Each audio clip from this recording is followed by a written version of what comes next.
Hello everyone and welcome back to another video. Today we got our first actual subscriber submission for analyzing subscriber games. We've got a game submitted from Iron Maiden, who's apparently going to be taking on this quads game as a solo eventually. I'm not sure where they are, so let's get this started. We got the Asia map. This is kind of a smaller map and it's a little bit more snowbally. I don't typically like it, but I haven't played it too much. So we're going to go and try to take a look at how the overall spawn setups look, just in terms of kind of positional stuff. I really hate the people who are spawning over on this part of the map just because they don't have much area. The purple team looks really, really good here just because they got a lot of stuff. We have got isolated blue team member right here. Not sure where our hero is going to be. Apparently they spawn in a different location compared to the rest of their team. We got Mars down here with this. Green team, they've got a decent area that they can kind of push into, so there's going to be a lot of efficiency questions with that. This kind of pink team right here, do not like their spawn, really, really isolated. We've got Kaiserreich right here, all of this green stuff, and I still don't know where our hero is. Oh, our hero is right here. So Iron Maiden, he went for like this part of China where his team went over here. I don't know how I feel about that. That's definitely risky, but one of the things we can consider with his kind of spot is he might be in an area where like the power balance isn't super overwhelming. And what's kind of weird about this green team, like it looked like the mole guy was trying to cut stuff off, kind of this type of positional play like this, that they didn't get as good of a cutoff as they want. And honestly, Kaiserreich, I feel like I've seen this guy. This is... You all saw that. If you get part of your territory cut off, you get annexed. So you got to watch out for that. That definitely was something that I saw coming. So with Iron Maiden's position right here, I feel like you try to ally the green team and hope they go somewhere else because Mole is just really strong. Getting Crown right here is definitely good. So Mole's going to go in there. And I think Iron Maiden's kind of goal here, like if I was playing this, I'd basically just be waiting for an alliance to expire, or basically push the person who I don't have an alliance with. This is one of the downsides of just watching a replay, and we don't have much more context of who he was allied with. So he's basically just going to sit around and kind of wait for alliances. Oink right here, just to give you some context, he needs to take these bots, and also his troop count is really bad. Like, Purple's position looks great for just, like, winning the game. That is, like, all skill equal, I would pick that, but I'm not really confident given the troop count stuff I saw. So it looks like Mulkey's going in here, kind of this overcrowded area. Iron Maiden is picking off one person at a time. He's definitely on his own, and I'm not sure how I feel. Like, it's kind of interesting. I was going to say, like, he needs to have ports, but we don't live in that reality anymore. Napoleon betraying here, I kind of think you should push this, but I guess he's going to go for Mars, which is also an okay choice, but that option's going to go out of the game. Looks like a little bit of an annexation at this point, and we do have a push at the last second, so that's actually good. Napoleon blows up. If you're in these games in that type of spot, don't just, like, self-destruct like that. Like, this seems like a team game thing that I noticed on the rare occasions I do play team games, that basically people just, like, panic and they full send whenever they're pushed. Like, Open Front is about being pushed. He was also setting up, like, what looks like a noob bunker right here. So Iron Maiden cleared up a little bit of that. He's actually in a really good position. His team's getting cooked. I do not like their spawn, or I didn't like their spawn. And I feel like what he would want to do is just kind of wait until these alliances expire in Southeast Asia and push that. I mean, he's getting around the time period that if he took one of those alliances, he'd be good. I don't think you can betray in this position because there's too many people sitting on lots of troops. Something with Japan right here. I noticed their troop count goes down, so I think it's going to be a lot of waiting. Looks like Mole is going to go clean up some of these people in the back area. That definitely makes a lot of sense.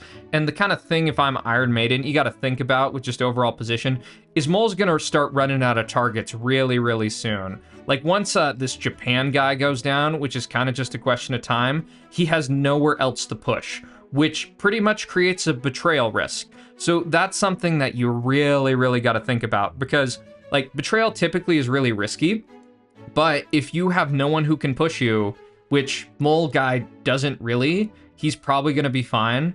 And in this position for him, I would just be trying to take out some of this. I don't get all these, like, defense posts right there in the mountains and stuff. I don't think he needs them that much. I mean, he's got a huge advantage. So Iron Maiden is taking out this. I'm actually kind of surprised that the Mole guy does not go and punish this or something, because I honestly think he could, like, betray here. Iron Maiden's attack, it looks like it ends out. He puts in another 100k. down into this guy who just kind of self-destructs, which definitely gives him a massive lifeline. Like, that is, like, crazy. And in fact, Japan looks like in such bad circumstances that if this alliance is anywhere close to expiring, you're just in trouble. And Mole Dude, I mean, the really obvious play here of what he should be doing, he shouldn't just push on 100 defense posts. He can boat right here into Japan and just be good. So Iron Maiden's game plan at this point in time, I would probably just be thinking about cleaning out the rat's nest and allying people. I'd still be really scared of Mulkey, but I feel like Mulkey is just like not playing efficiently. If you put one boat right here, you destroy all of this guy's infrastructure. You get rid of like over 100k of pop cap. So that was really, really slow. Simultaneously, Iron Maiden is slowly clearing out Borneo over here. I think this is Borneo, which is good. I'm not sure what his troop cap is, but Mulkey's just like really, really strong. I mean, 25k. And what I'll say, which I don't know if Iron Maiden was expecting this, he could have just been betrayed at this point and probably been one shot. I personally don't like the Sam decision that much, because if you look around, like, you just put in 9 mil into something that no one has hydros. This, you want to see an instant tank from high level play. That's pretty good. Kaiserreich right here actually looks really, really awesome. And I still think there's this same kind of betray risk. Like, Iron Maiden is getting a lot of stuff, but he wasn't punished at kind of the key times. So there's probably kind of a split attention in this part of the map. Like, that you want to go take out this, but you also need to pay attention to kind of the higher priority things. This would be something like you have a bunch of alliances, you go try to clear the Anon guy, get his ports down here. You might even be able to like farm him for trade a little bit. So still, Iron Maiden clearing all this stuff. Mulkey has been slow. He doesn't really have, like, I'm not sure how his economy's based or whatever. In these type of squad games, I mean, I think the factories just give 25k, so it's not, like, completely broken. And how it's setting up is Iron Maiden is definitely wedged in the middle.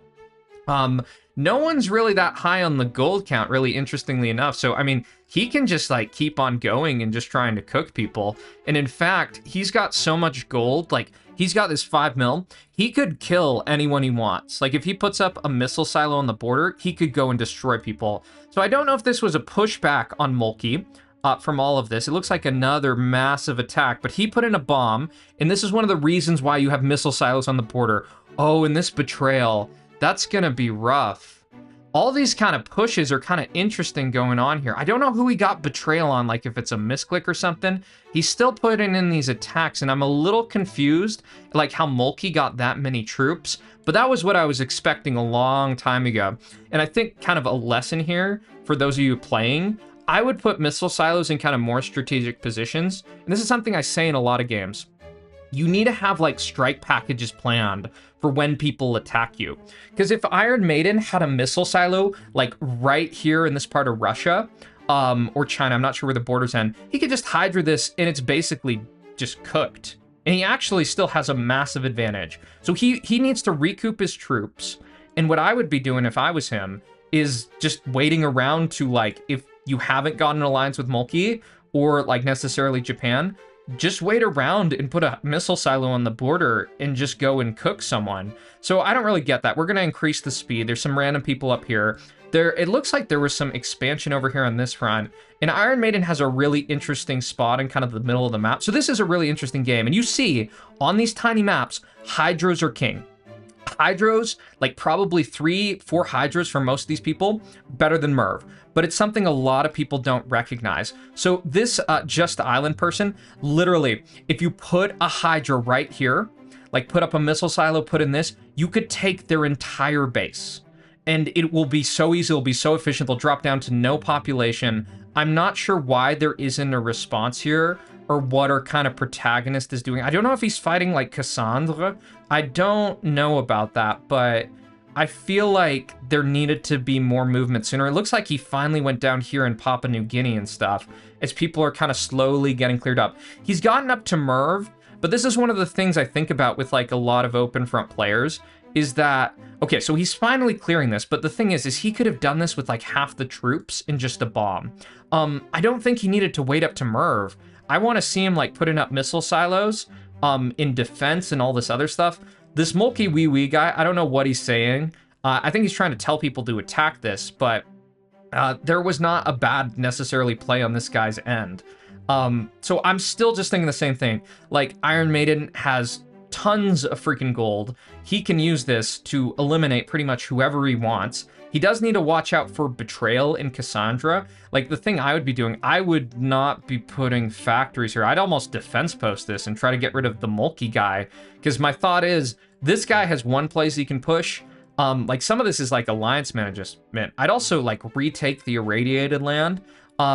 So this is kind of worrying me here. Japan has a lot of gold, or more gold, but no one else can hurt Iron Maiden. So we're still just kind of waiting, and I'm just telling you, there is a win right here. You just put up a missile silo right here. You put up 2 of these. You do boom boom on Mulkey, and then you clear out all of this, and you should just be good. And even on this front too, I would just put up missile silos here in case anyone betrays me. The kind of big risk, I think, is Japan, but this type of push right here, this actually gives a huge initiative that if Iron Maiden allied with Wee Wee for whatever reason, he can probably betray because they're both fighting each other. In a lot of these games, it's like you got to think about where people's attention are dedicated, and these two are fighting each other. They've burned a lot of stuff. Iron Maiden, even without the hydrogen bombs, can one-shot this guy. And to me, it's still real puzzling. So Japan doing this, you got to push right now. You got to take this. Oink, I don't think he has any land area down here. So I would be putting up like a warship or something. Maybe try to re-ally Japan or get rid of them. Really depends. But if you leave some of these people like this, they can turn into like a crazy cancer. So I'm already kind of like, it's kind of interesting watching this, that like this is how other people are playing open front, because there's been a win. There already is a win still. You could take out Cassandra. You could just basically defense post either one of these borders and push the other one when it expires. I don't know if this guy re-allied Japan, who looks like he's colonized the Philippines and has a number of warships patrolling this area. So I think one of the things that I just tell y'all as viewers, like if you're trying to learn stuff about OpenFront, one of the key things of why YouTubers win is they spot wins. Like, I am not technically brilliant with everything, but I know when I have a win. And there has been a win for a really, really, really long time. Like, there is a risk to pushing, like, one of these people, but Cassandra had a point where they had almost no troops. You have twice the cities, you have enough for Merv. I just, like, I'm, like, absolutely puzzled. Like, Iron Maiden, you can just launch in basically a Merv on Cassandra and, like, full send this guy, and you'll just win. And also right here, it looks like Iron Maiden, they're kind of focusing on this. And this is the type of thing about, like, the cancer thing. If you let these people survive with all these warships, it is just cooked. And they're getting all of this stuff, like, just, like, pirated, like, insane piracy. So it looks like there's some atom bombs to try to snipe all this, which I don't get. I feel like this is just burning troops. And this is almost, like, this is super side quest IO. Because you can take this out easily. Just bomb this, boat over here. Like, yeah, just, like, put in, like, 3 atom bombs. Like, this is one of the things, like, in some of my games that, like, I don't try to, like, over-focus on these things because it causes problems. And now what's happening? Oh, we actually see a Merv here, which... that's fine, but I'd also say you could have done the exact same work with like a couple hydros, and your main concern at this point for Iron Maiden is basically just Cassandra pushing you. But if they don't do anything, you just win. And it looks like, oh, did they get it up enough for 2 Mervs? So they're kind of doing the like simple thing of just waiting for the Merv and clicking on people. And the thing I'd say with this is, guys, hydros are really good in open front. Like, hydros are freaking amazing. Especially on small maps. So Iron Maiden, good job. Thank you for submitting this. I hope this commentary has been insightful for some people, and this doesn't dissuade other people from submitting, but I mean, you did get it in the end. You got a good enough position. I think you could have done it sooner. So let me know if any of you want to submit any games on the Discord, and I will see y'all in the next vid.